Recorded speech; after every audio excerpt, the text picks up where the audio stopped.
What is going on, guys? Welcome to your sixth Photoshop tutorial, and in this lesson it's going to be awesome. I got a ton of stuff to cover. I'm going to be jam-packing your guys' brains full of valuable information, and well, let's go ahead and get started. So the first thing I want to talk about is saving your image or saving your document. Now, of course, you guys probably already know how to save it. File, for the first time you want to do save as, and once you have it saved you can just press save. But to save a Photoshop file, what you want to do is you want to first of all navigate to where you want to save it, and you want to make sure the format is PSD. Now this is a Photoshop format specific to this program, and the reason that you always want to save a Photoshop specific file is because it includes all the information like different layers, different channels, paths, and you guys will understand what all this means whenever we talk about them, but this is the best format whenever you're working in Photoshop. Now, we'll go ahead and save one called apples, or what's this, a guy's face. Save it as a Photoshop. So now we have a Photoshop file that we can edit all the layers, do all the cool things that are built in Photoshop. However, whenever you're ready to post the image to Facebook or a website or to print it out, well, it doesn't really matter if you print it out, but to post it on the web, you can't just post a Photoshop file on the web. Google Chrome and Internet Explorer and Firefox, they're not going to understand what a Photoshop file is supposed to look like. So in order to do that, you need to export it as a JPEG or a PNG or a GIF. Now, in order to save this image as a final JPEG or GIF or, PNG or anything, go to File, Save As, and instead of Photoshop format, change this to something like PNG. So then you can go ahead and save this, and it says OK. It usually gives you settings at the end, and just press OK. So that PNG file is now something that you can use for, your websites, your blog, Twitter, whatever you want. So aside from that, I want to talk to you guys about two more things.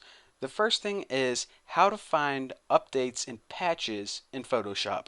Now, just so I clear things up, I want to tell you guys that updates and patches aren't the same thing. This is just, side information, but an update, whenever you hear about an Adobe updating a product, it means that it added new features such as, I don't know, maybe another tool, or maybe you have more options in a drop down list or something. That's what an update is. A patch, on the other hand, is a bug fix. If there's maybe a memory leak in the program or it freezes whenever you click a certain button, that's what a patch is going to fix. So patches are more important, but updates are pretty freaking cool too. Now the cool thing is, unlike, Call of Duty map packs, all of the updates are 100% free. So in order to check for updates, go to Help, Updates, and then it's going to give you this little thing. It says checking for updates. And okay, so evidently I have a lot of stuff to update, and I'll do that later because I don't want to waste your time just showing me downloading and updating stuff. But whenever you want to update it, just go ahead and click that. I'll probably do it after this tutorial. And the cool thing about it is you click that button and it downloads all the updates for you, and it installs everything automatically. Incredibly easy, almost as easy as, well, I won't even get into that. But the last thing I want to talk to you guys about is how to deactivate Photoshop. Now, in case you didn't know, Photoshop only allows you to install its program on two different computers. They say like your main computer, your desktop, and your laptop. And that's just so people can't pirate the software and buy one copy and give it out to, 600 friends. So what if you already installed Photoshop on two computers, but then I don't know, one of your computers is starting to mess up, so you bought another one. Well, do you have to go buy Photoshop again and install it on that computer? No. Actually, you can deactivate one of these copies so you install it on a new computer instead. So in order to, I don't know, let's say that this computer I'm working on right now is starting to mess up and I want to move this Photoshop over to another one.